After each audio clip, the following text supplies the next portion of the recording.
कैसे हैं आप सब? आशा करती हूँ आप सब अच्छे होंगे। आइए आज हम पढ़ते हैं हिंदी का पाठ 18 अमरनाथ हमारी आस्था। ये एक यात्रा का वृतांत है। अमरनाथ की यात्रा का बहुत ही सुंदर वर्णन जो लेखक ने किया है। शेषनाग झील की कुछ तस्वीरें पहले देख चुका था।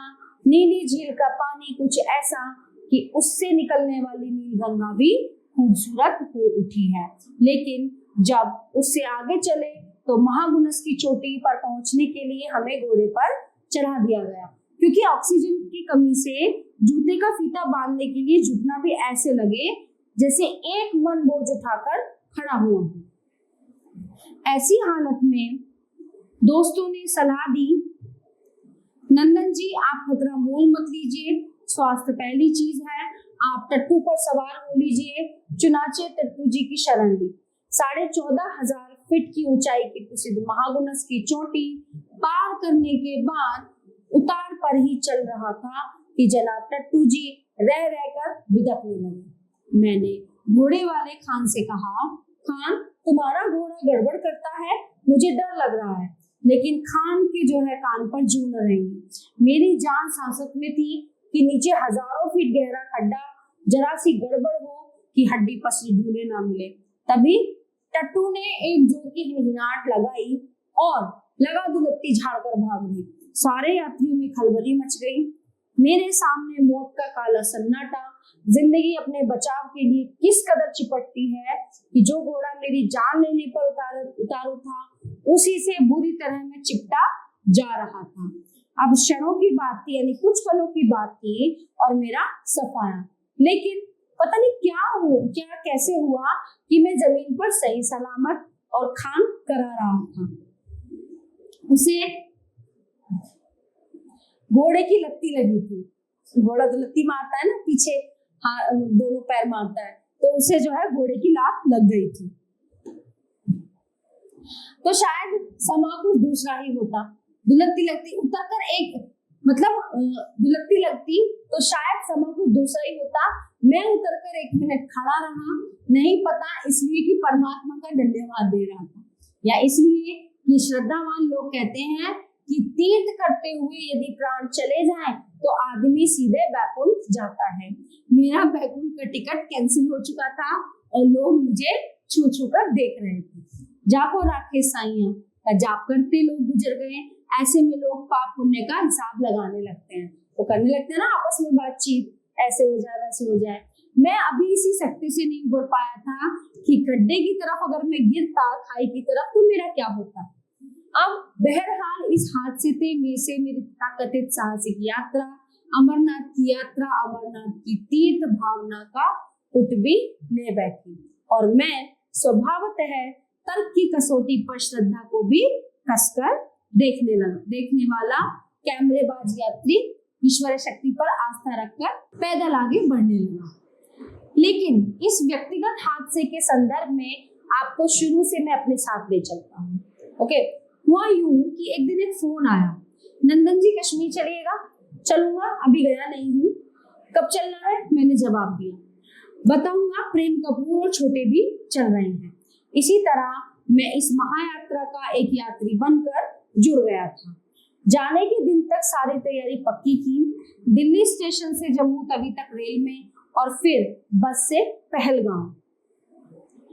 जम्मू तक और भी कई बार जा चुके थे, मगर इस बार की यात्रा का कुछ दूसरा आनंद था। सैलानी मूड में बेर भी लेकर किसी स्टेशन पर खाए तो सेब का मजा दे। जब जम्मू पहुंचे तो मारे गर्मी के दम निकल जाए, इतनी गर्मी लग रही थी। भला हो मेरे जम्मू रेडियो के मित्र वीर सक्सेना का, जो अपने 1 दर्जन नौजवान लेखक मित्रों के साहचर्य से दिन भर दिल ठंडा किए रहे, वरना जम्मू की गर्मी कश्मीर का नाम बदनाम करने पर तुली हुई थी। इतनी गर्मी थी वहां पे। सुबह की बस टिकट बुक करा लिए गए थे। रात काटने के लिए बस अड्डे के सामने टूरिस्ट हाउस में 2 कमरे लिए गए। रात आराम से कटी और सुबह तड़के उठकर सामान लेकर बस अड्डे पर जा लगे। सामान लादा और ड्राइवर साहब पूरे जम्मू शहर का चक्कर लगाते हुए हमें पहलगाम की ओर लेकर चल दिए। जम्मू शहर की परिक्रमा का कारण तब पता चला जब ड्राइवर साहब की पत्नी उन्हें हाथ हिलाकर विदा करने अपने घर से बाहर आई। जम्मू के आगे छोटे बड़े टीले पहाड़ियों में बदलने लगे और दोपहर तक पहाड़ियां पहाड़ों की शक्ल में ढल गई।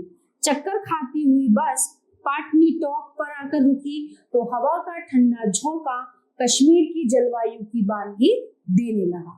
पाटनी टॉप पर जम्मू कश्मीर सरकार ने पर्यटक निवास बना रखे हैं।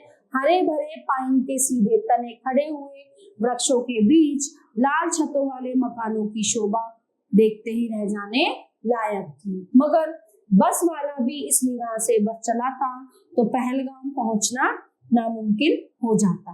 दोपहर का खाना पटनी टॉप से उतरकर कुर्द में खाया गया। इसके बाद की यात्रा दरियाए चिनाब के इलाके की यात्रा है, जो बहुत ही पहाड़ों से घिरा है। फुसे पहाड़ के धसके दिख रहे थे। थोड़ी सी बरसात पड़ी नहीं कि पहाड़ ऊपर से धसके और रास्ता जाम हो जाए, मतलब वो खिसक जाए। कपूर ने बताया कि एक बार राम बन के इस इलाके में फंस चुके हैं। अपने राम बस की खिड़की से चिनाब के भयंकर गंदे पानी का उफान मारता बहाव देखकर दंग थे। ये हाल तो बिन बरसात था, बरसात में तो कहर बरपा होता होगा। मजा ये है कि पूरी कश्मीर घाटी को जम्मू से जोड़ने वाला यही जमीनी रास्ता है। हवा में आप चले जाएं और दूसरा इसके अलावा कोई जरिया नहीं है। फिर हम ऊपर ही बढ़ते चले जा रहे थे जब तक जवाहर सुरंग नहीं मिल गई और जवाहर सुरंग पार करने के बाद नीचे झांक रहा था। कंडक्टर साहब की कृपा की, उन्होंने पूछने के लिए ऐलान कर दिया कि वेरीनाग कौन कौन देखेगा। हमारा दल हाथ उठाने में आगे था। हमें तो सब कुछ देखना था, लेकिन कुछ लोग थे जो अमरनाथ के अलावा और कुछ देखने को राजी नहीं थे। तो कंडक्टर साहब ने पूछा, इसलिए था कि वेरीनाग जाने का रास्ता पहलगाम के सीधे रास्ते से अलग था, यानी कि भिन्न था। फिर और उसे अपने बस कारवां से अलग ले जानी पड़ती। उसके लिए करीब 300 रुपए और एक्स्ट्रा दिए गए और बस वेरीनाग को मुड़ गई।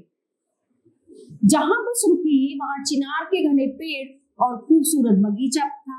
पता चला ये जो नहर बह रही है ये झेलम का उद्गम स्थल है और उस कुंड को चारों तरफ से पक्का बांध दिया गया है।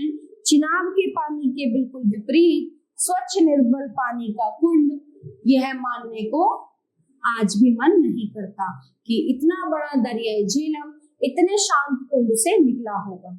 लेकिन हमारे मानने से क्या फर्क पड़ता है, अगर झेलम का उद्गम स्थल वही है तो है। वेरीनाग से जो बस चली तो हरियाली की गोद में दौड़ती रही। फिर जाने कब एक बहुत ही खूबसूरत नदी के किनारे किनारे वो पहलगाम जा लगी। जी हाँ, वो खूबसूरत नदी मामूली खूबसूरत नदी नहीं थी, असाधारण तौर पर खूबसूरत। नाम है लिद्दर। सच कहता हूँ, मैंने आज तक इतनी खूबसूरत नदी नहीं देखी। क्या पहाड़ी अल्लड़पन और क्या पानी का सफेद बहाव। तेजी ऐसी कि सांप शर्माए और गर्जना ऐसी कि समूचा पहलगाम उसके बिना सोना हो जाए। पहलगाम का दूसरा दिन करीब करीब यात्रा कार्यालय में ही बीता। नजमुद्दीन साहब छड़ी मुबारक श्रीनगर के शंकराचार्य मंदिर में प्रस्थापित शिवलिंग का प्रतीक है और अमरेश्वर शिव से श्रावणी पूर्णिमा को गुफा में जाकर सबसे पहले उन्हीं का मिलन होता है।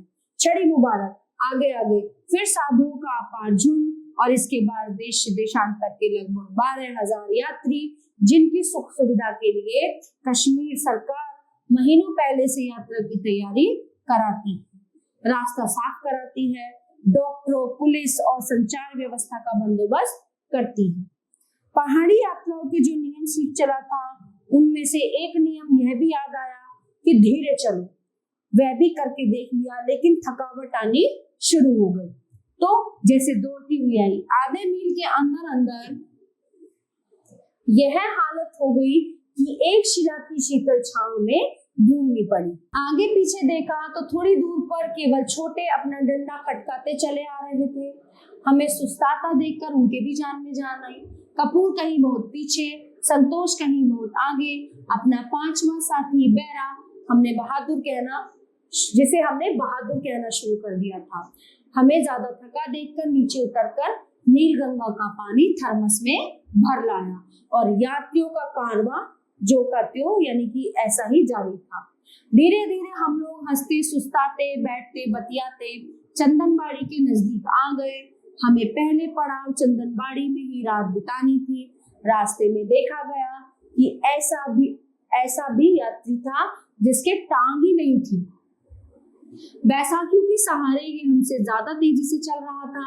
इससे हमारी दो सही सलामत टांगों का स्वाभिमान जागा और रफ्तार में तेजी आ गई। नीलगंगा के किनारे बसी हुई ये बस्ती धार्मिक दृष्टि से बहुत महत्वपूर्ण है।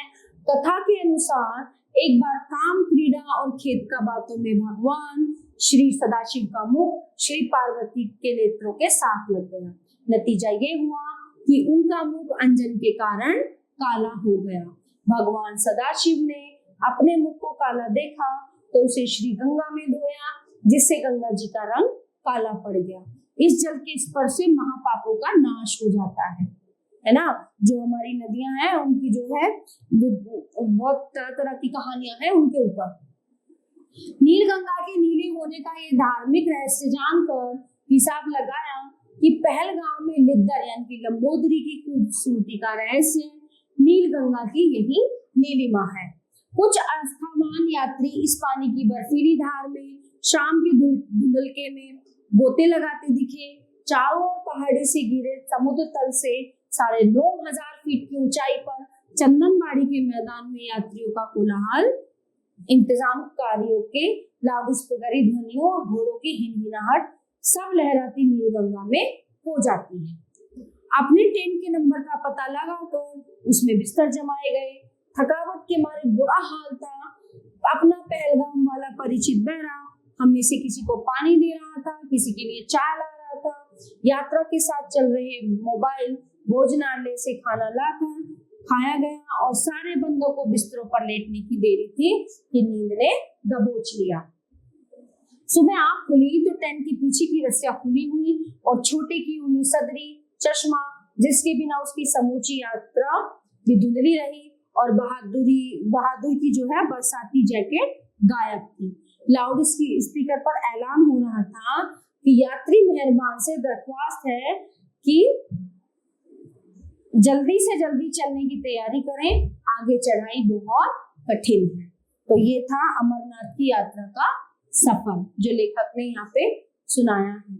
आशा करती हूँ ये पाठ आपको बहुत अच्छे से समझ आया होगा। धन्यवाद।